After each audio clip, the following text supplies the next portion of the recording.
आज का जो टॉपिक है ये कुछ टर्म्स हैं which are related to the human skeleton. एक है लिगामेंट्स और एक है टेंडोन्स। तो इसको हम देखेंगे कि हम फिर जा करके हम आगे जो है ना इसको भी डिस्कस करेंगे। लिगामेंट्स क्या होते हैं और टेंडोन्स क्या होते हैं। एक्चुअली हमारे पास जो है ना एक टर्मिनोलॉजी हम यूज करते हैं लिगामेंट्स और एक टेंडोन्स।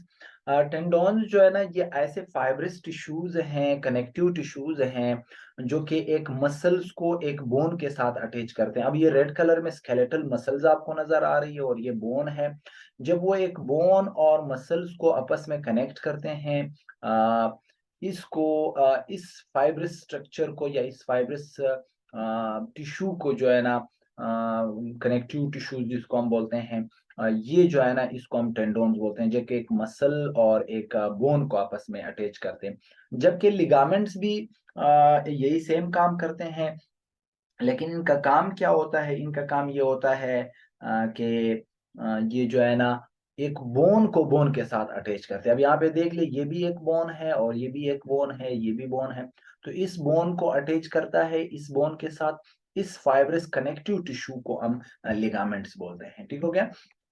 अच्छा, ligament is fibrous connective tissue या कनेक्टिव टिश्यू इसी वजह से कहते हैं कि ये कनेक्ट करता है, फाइब्रस है in nature, thread like structures है, टिश्यू है, connects, attach bone to bone. ठीक है, ये बोन को बोन के साथ अटैच करता है। वाइल टेंडोन्स जो है ना, ये क्या करते हैं? Tendons attach the bone to muscles, ये बोन को मसल्स के साथ अटैच कर लेते हैं। बस ये थोड़ा सा डिफरेंस है इन दोनों में। फिर ह्यूमन स्केलेटन की टर्मिनोलॉजी में हम एक और टर्म यूज करते हैं, that is origin and insertion. Origin और इंसर्शन दो लफ्ज हम यूज करते हैं। ओरिजिन एक्चुअली इस पोजीशन को बोलते हैं और इंसर्शन एक्चुअली इस पोजीशन को। अब ओरिजिन क्या है? Origin is actually is the end of muscles attached with the stationary bones is called origin। अब हमारे बॉडी में अगर हम देख ले, हमारे बॉडी में कुछ बोन्स जो है ना वो मूवमेंट करते हैं और कुछ बोन्स जो है ना वो स्टेशनरी होते हैं। जो बोन्स मूवमेंट नहीं करते हैं उन बोन्स को हम स्टेशनरी बोन्स बोलते हैं, यानी जो रेस्ट की पोजीशन में होते हैं। और कुछ बोन्स जो है ना वो मूवमेंट करते हैं। तो जो बोन्स मूवमेंट नहीं करते हैं और वो पॉइंट जहां पर कोई मसल्स अटैच हो जाता है किसी स्टेशनरी बोन के साथ जो मूवमेंट नहीं करता है, उसको हम ओरिजिन बोलते हैं। अब अपने शोल्डर का एक एग्जांपल आप ले सकते हैं। आपका जो ह्यूमरस है, आपके शोल्डर के उस पर अगर आप देख लें, तो आपका जो ह्यूमरस का जो ऊपर वाला पोर्शन है, वो उसको अगर आप देख ले, वो आपके शोल्डर के बोन यानी पेक्टोरल गिर्डल के बोन, जिसको हम स्केपोली और दूसरा हम क्या बोल रहे थे, क्लेविकल्स बोल रहे थे, यहाँ पर अटैच है। तो वो बोन जब आप आपका एंड मोमेंट कर रहा होता है, उस वक्त आपके एंड्स के नीचे जो बोन्स हैं ये मोमेंट कर रहे होते हैं। ठीक है, और ये जो मसल्स है ये कंट्रैक्ट और रिलैक्स हो रहा होता है। लेकिन ये जहाँ इस पोजीशन पे ये कनेक्ट है किसी बोन के साथ और वो बोन मोमेंट नहीं कर रहा होता है, मसल्स की इस अटैचमेंट को हम ओरिजिन बोलते हैं। जबकि यही मसल्स एक ऐसे बोन के साथ अटैच है जो कि मूव कर रहा होता है। देखें, यहाँ आ जाता है, फिर आप यहाँ आ जाता है, फिर यहाँ आ जाता है। तो जो जिस पॉइंट पर मसल्स किसी बोन के साथ अटैच है और वो बोन मोमेंट करता है, that portion, that point is known as insertion. उस पॉइंट को हम क्या बोलते हैं? उस पॉइंट को हम इंसर्शन बोलते हैं। So origin is the end of muscles attached with stationary bones is called origin, while insertion is that point, that position, that point of attachment, that ending position of a muscles which is attached to a movable bone called insertion. Hope this will be cleared. Antagonistic moment of muscles, antagonistic बोलते हैं opposite direction को, opposite moment को। अगर हम muscles में देख ले, हमारे पास दो मसल्स होते हैं। मसल्स हमेशा पेयर की सूरत में काम करते हैं और इनकी पेयर की सूरत में काम करना, why screen is not showing?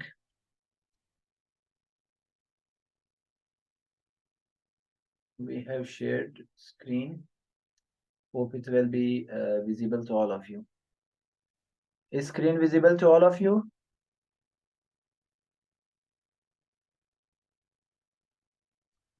Okay. तो यहाँ पे अगर हम देख ले, मसल जो है ना ये हमेशा पेयर की सूरत में काम करते हैं, और जो है ना मसल्स की सूरत में काम करते हैं। तो ये दो दो मसल जो पेयर में होते हैं ये अपोजिट डायरेक्शन में काम करते हैं। अगर एक मसल कंट्रैक्ट हो रहा है तो दूसरा मसल जो है ना वो रिलैक्स हो रहा है। इस अपोजिट मोमेंट को एंटागोनिस्टिक मोमेंट ऑफ मसल्स बोलते हैं। अब मसल्स का एक्शन जो है ना वो किस तरह है। A muscle that binds a joint is called flexor.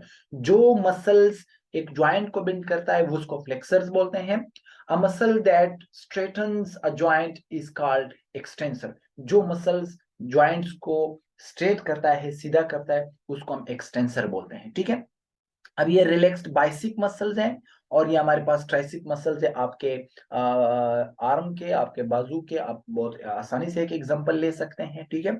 इसको हम एक्सटेंसर, और जो आपका बाइसिप है वो फ्लेक्सर्स हैं, और जो आपके ट्राइसिप्स हैं वो क्या है, वो आपके एक्सटेंसर्स हैं। ठीक है।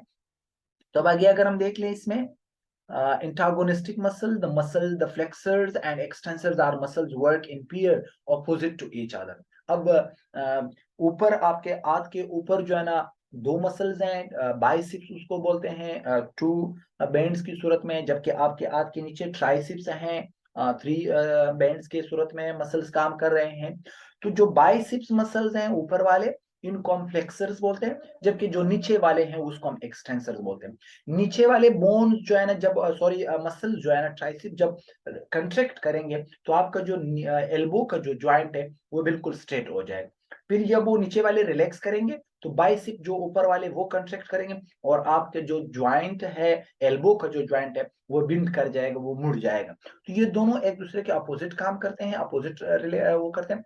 व्हेन फ्लेक्सर्स कंट्रैक्ट्स, जब फ्लेक्सर कंट्रैक्ट करता है यानी बाइसेप ऊपर वाले जब कंट्रैक्ट करते हैं, द एक्सटेंसर रिलैक्सेस, नीचे वाले जो ट्राइसेप्स होते हैं वो रिलैक्स हो जाते हैं। एंड व्हेन एक्सटेंसर कंट्रैक्ट्स, जब एक्सटेंसर यानी नीचे वाले कंट्रैक्ट करते हैं, the flexor relaxes, flexor relax हो जाता है। ये आर्म का सिर्फ एक एग्जांपल दिया हुआ है। ऐसे पूरी बॉडी में जहां पे एंटागोनिस्टिक मोमेंट होता है मसल्स की, तो वहां पे ऐसा ही होता है। अगर फ्लेक्सर कंट्रैक्ट है तो एक्सटेंसर रिलैक्स है, एक्सटेंसर रिलैक्स है तो फ्लेक्सर कंट्रैक्ट है। ठीक है। This opposite moment of flexor and extensor muscles to each other is known as antagonistic. Anta means opposite, gonistic means this combined moment of each other. The working muscle is called as prime muscle. Antagonistic moment के दौरान जो muscle काम कर रहा होता है यानी जो कंट्रैक्ट हो रहा होता है उसको हम प्राइम मूवर और एगोनिस्ट और relaxing muscles is called as antagonistic muscles. उसको हम एंटागोनिस्टिक मसल्स बोलते हैं। देखें, अब ये मसल्स, इस मसल्स ने काम किया है, कंट्रैक्ट हो गया है और आपके बाजू को बेंड कर दिया है, तो ये एगोनिस्टिक हो गया। और जो मसल्स काम नहीं करता है उसको हम एंटागोनिस्टिक मसल्स बोलते हैं, यानी जो रिलैक्स हो जाता है। अब इस पोजीशन में फिर आप देख ले, इस पोजीशन में ये मसल जो है ना ट्राइसिप जो है ना वो कंट्रैक्ट हो गया, ये काम कर रहा है, तो ये एग्नोस्टिक हो गया, एग्नेस्ट हो गया। और जबकि ये दूसरा बाइसिप बाइसिप मसल्स को अगर हम देख ले तो ये रिलैक्स, ये कोई काम नहीं कर रहा है, तो इसको हम क्या कह सकते हैं, इसको हम एंटागोनिस्ट बोलते हैं। ठीक है। तो इस तरह के बाइसिप और ट्राइसिप की जस्ट एक एग्जांपल दी हुई है। अब लास्ट हमारे पास सिर्फ दो डिसऑर्डर रह गए स्केलेटल मसल्स के। इस टॉपिक को हम कंप्लीट करने जा रहे हैं जो कि बहुत ही लेंथी टॉपिक है। डिसऑर्डर्स ऑफ स्केलेटल सिस्टम्स यानी डिजीजेस ऑफ स्केलेटल मसल्स, यानी ह्यूमन स्केलेटन के जो डिजीजेस हैं, जो डिसऑर्डर्स हैं वो क्या होते हैं। The deformity and abnormality of skeleton is called skeletal disorder. Welcome to all of you, Annie, Main, Memuna, Noor Durani, Ehsan Ali Saab. Welcome in this session. तो हम डिसऑर्डर स्केलेटल सिस्टम की बात कर रहे हैं। डिफॉर्मिटी या इबनॉर्मेलिटी जब भी स्केलेटन सिस्टम के अंदर डिफॉर्मिटी हो या इबनॉर्मेलिटी ऑफ फंक्शन हो, उसको हम क्या कहेंगे, that will be known as skeletal disorder. अब skeletal disorder, human skeletal disorder की बात हम करेंगे। There are two common skeletal disorder. Many skeletal disorders are there. बहुत सारे डिसऑर्डर्स हैं, बहुत सारी बीमारियां हैं, बहुत सारे डिजीजेज हैं स्केलेटन की, बोन्स की। लेकिन जो मोस्ट कॉमन है उसमें से हम दो ही डिस्कस करेंगे, क्योंकि हमारा टॉपिक थोड़ा बहुत जनरल है, इतना ज्यादा हम डिटेल में नहीं जाएंगे। So those two common skeletal disorders or issues are osteoporosis as well as arthritis we have. These two are the most common. The first one is osteoporosis. Osteo word is derived from osteon. Osteon means the bone. अब osteoporosis क्या है इसको हम discuss करेंगे। ये एक condition है जिसमें बोन वीकेंस हो जाते हैं, फ्रेजाइल हो जाते हैं, ब्रेकेबल हो जाते हैं। बोन्स बिल्कुल कमजोर से पड़ जाते हैं, पोरेसिस से हो जाते हैं, उनके दरमियान से स्पेसिस बन जाते हैं, गैप बन जाते हैं, वीक हो जाते हैं और फ्रेजाइल हो जाते हैं, इजिली ब्रेकेबल हो जाते हैं। हम आसानी के साथ वो जल्दी से थोड़ा सा प्रेस हो जाते हैं तो वो बोन जो है ना वो ब्रेक डाउन हो जाते हैं। ये किस कंडीशन में होते हैं? ये ओस्टियोपोरोसिस में होते हैं। Make the bone more likely to break, ये एक ऐसा कंडीशन है जो बोन को ब्रेक डाउन यानी ब्रेक करने के लिए ज्यादा आसान बना देते हैं। Depends on the bone mass in your in younger age. Younger age में कितना बोन मास आपने अकोमुलेट किया, जो कि हमने डिस्कस किया पिछले क्लासेस में कि ह्यूमन बीइंग के बॉडी में 21 ईयर्स के अराउंड 21 ईयर्स उसका मोस्ट जो मास होता है वो कंप्लीट हो जाता है, यानी कंप्लीट डेवलपमेंट ऑफ बोन हो जाती है। तो अब उसको उस पर डिपेंड करता है ओस्टियोपोरोसिस कि आपने यंगर एज में कितना मास आपने गेन किया हुआ है, यानी कितनी डेवलपमेंट आपकी बोन की हुई है। तो ये जो ऑस्टियोपोरोसिस है उस पर डिपेंड करता है। फैक्टर्स अफेक्टिंग ऑस्टियोपोरोसिस, वो कौन कौन से एजेंट है, कौन कौन सी चीजें हैं जो ऑस्टियोपोरोसिस को अफेक्ट करता है। कैल्शियम अपटेक इन डाइट, पिछले एक सेशन हमने डाइट का लिया था, अगर आपको याद है कैल्शियम का बहुत बड़ा रोल है ह्यूमन न्यूट्रिशन में। अगर आपके डाइट में यानी आपकी खुराक में कैल्शियम का इंटेक कम है, so there will be chances of osteoporosis. Age पर डिपेंड करता है, स्मॉल चिल्ड्रन पर, मेल फीमेल पर और ओल्ड एज पर। ऐसे एज भी एक फैक्टर है जो कि अफेक्ट करता है ओस्टियोपोरोसिस को। रेस यानी लाइफ, कितनी लाइफ गुजारी है, लाइफ स्टाइल, कुछ लोग ज्यादा काम करते हैं, कुछ कम काम करते हैं, कुछ लोगों को प्रॉपर यानी बैलेंस्ड डाइट मिलती है, बैलेंस्ड न्यूट्रिशन मिलते हैं, कुछ लोगों को कम मिलती है, कुछ लोगों का लाइफस्टाइल परेशानियों में गुजरते हैं, कुछ बड़ा एलिट क्लास का लाइफस्टाइल गुजारते हैं। तो lifestyle is also, sex gender also is a factor that affects the osteoporosis, which is a disease of skeleton. Weight पर डिपेंड करता है कि वेट कैसा है। Age, sex are two main causes of the deficiency of calcium. Age और gender जो है ना, जो जो ही हम अबाउट 60 ईयर्स फिर आपके बॉडी में कैल्शियम की डेफिशिएंसी काज होना शुरू हो जाती है। That is one of the factor is as well as the gender. Female के बॉडी में कैल्शियम थोड़ा कम स्टोर होते हैं, उनके बोन्स में डेफिशिएंसी काज हो जाती है वहां पर भी आसानी के साथ। ठीक है, तो ये सारे वो फैक्टर्स है that can affect the osteoporosis. Hope this will be clear. Symptoms पर आते हैं। अगर ओस्टियोपोरोसिस हो जाए, अल्लाह ना करे किसी को, अगर ओस्टियोपोरोसिस हो जाए तो इसके सिम्टम्स क्या हो सकते हैं? No symptoms in earlier stage, किसी अर्लियर स्टेज में जो स्टार्टिंग में ऑस्टियोपोरोसिस हो जाता है तो कोई खास सिम्टम्स नहीं होते हैं। In later stages back pain, back pain होता है, यानी आपके पूरे कमर में दर्द होना शुरू हो जाता है, आपको अंदाजा नहीं दे रहा कि किसी खास प्रॉपर पोर्शन में आपके बैक यानी कमर में दर्द हो रहा है। So normal back pain will be there, loss of height over time, frequent fractures of bones, bones हर वक्त फ्रिक्वेंटली ब्रेकडाउन होते रहते हैं, फ्रैक्चर्स होते रहते हैं, और वक्त के साथ साथ लॉस हो जाता है आपके हाइट का, क्योंकि आपके हाइट आपके स्केलेटन के बेसिस पे है। तो ओवरऑल आपके बोन्स में ओस्टियोपोरोसिस हो जाता है, डिफॉर्मेशन हो जाती है, तो आपका हाइट आहिस्ता आहिस्ता वक्त के साथ कम हो जाती है, बैक पेन होता है। These are the symptoms. One cause is the deficiency of estrogen hormone. Estrogen hormone is actually in female. It is a female sex hormone. It is a female secondary growth of secondary sex organs in the females.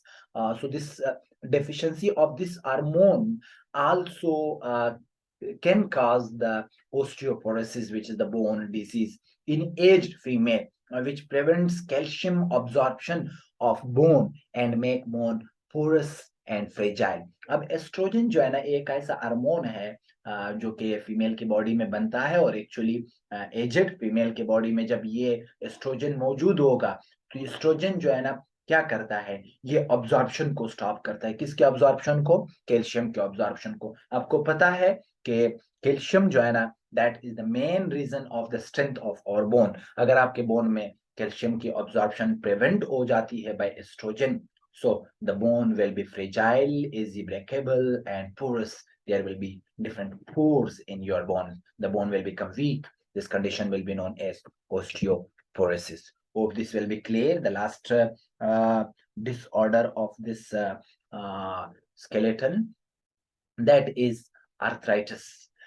TIS जब भी scientific terminology में use हो जाता है, so it means there is any inflammation, कोई ना कोई inflammation है. अर्थराइटिस क्या है? स्केलेटल डिसऑर्डर है, इन्फ्लेमेशन ऑफ जॉइंट है, जॉइंट में इन्फ्लेमेशन हो जाती है, कोई ना कोई वो हो जाता है. मेन सिम्टम्स इसके क्या है? ज्वाइंट पेन हो जाता है, ज्वाइंट्स में पेन हो जाता है, स्टिफनेस ऑफ ज्वाइंट हो जाता है.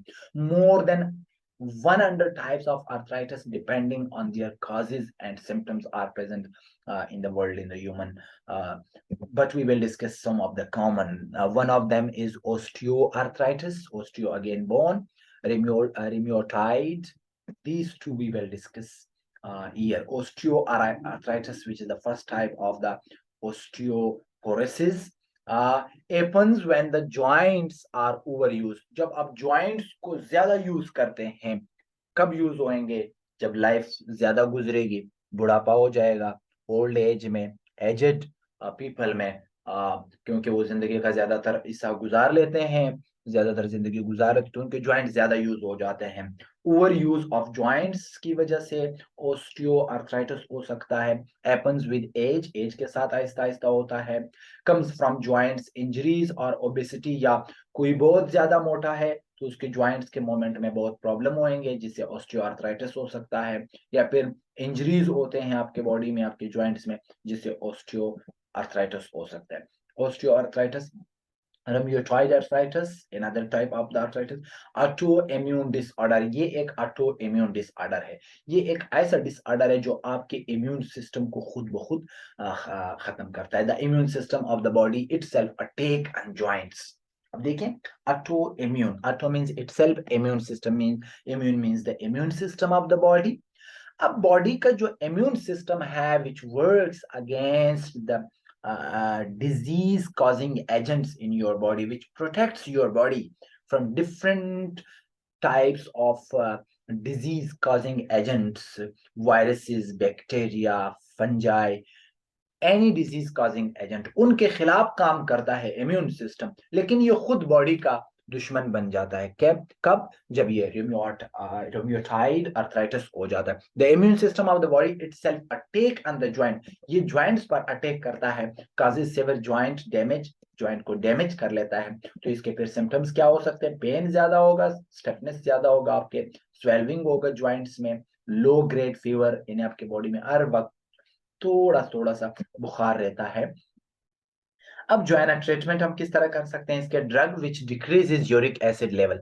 आपके ज्वाइंट्स में जो मेन काज है पेन का, दर्द आपके ज्वाइंट्स में होता है, that is because of the uric acid. So uric acid को हम खत्म कर सकते हैं with the help of medicines, with the help of different drugs. Medication which reduces pains will be used in the treatment of this disease. Regular exercise हम कर सकते हैं, वेट को कम कर सकते हैं ताकि आपके ट्रीटमेंट, आपके जॉइंट के ट्रीटमेंट हो सके. और इसके बाद जो है ना फिर आसानी के साथ आप इससे आप जान छुड़ा सकते हैं इस बीमारी से. Here I will say thanks to all of you for listening me, for being with us. जिन जिन लोगों ने अभी तक हमारे चैनल यानी मोहम्मद रेम खान ऑफिशियल को सब्सक्राइब नहीं किया हुआ है, यूट्यूब पर जा करके हमारे चैनल को सब्सक्राइब करें और बेल आइकन प्रेस करके, ताकि आप तक हमारे हर नई लेक्चर आपके रिक्वायरमेंट का पहुंच सके।